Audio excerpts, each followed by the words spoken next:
18 ఏళ్ల అజయ్ దివ్యాంగుడైన బిడ్డని భుజాన మోసుకుంటూ ఆ తల్లిదండ్రులు తీసుకువెళ్ళని ఆసుపత్రి అంటూ లేదు. చూపించిన డాక్టర్స్ లేరు. ప్రతి ఒక్కరూ ఒకటే మాట, ఎందుకమ్మా ఇంత కష్టపడుతున్నారు?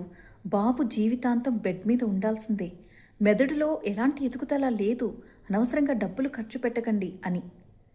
అయినా కూడా వాళ్ళు ఏమాత్రం అలసిపోకుండా ఎలాగైనా బిడ్డని బాగుపరుచుకోవాలన్న కోరికతో ఆసుపత్రుల చుట్టూ తిరుగుతూనే ఉన్నారు.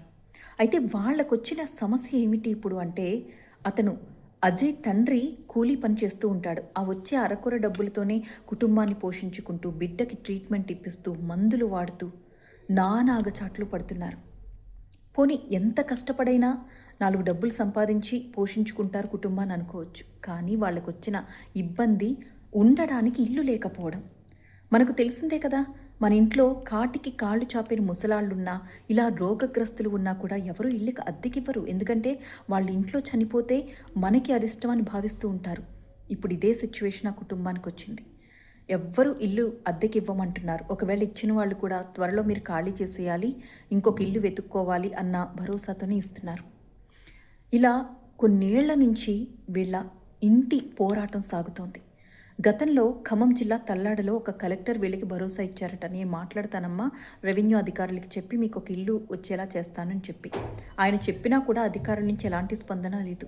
మళ్ళీ అధికారుల చుట్టూ, మళ్ళీ కొత్త కలెక్టర్ చుట్టూ తిరగడం ప్రారంభించారు.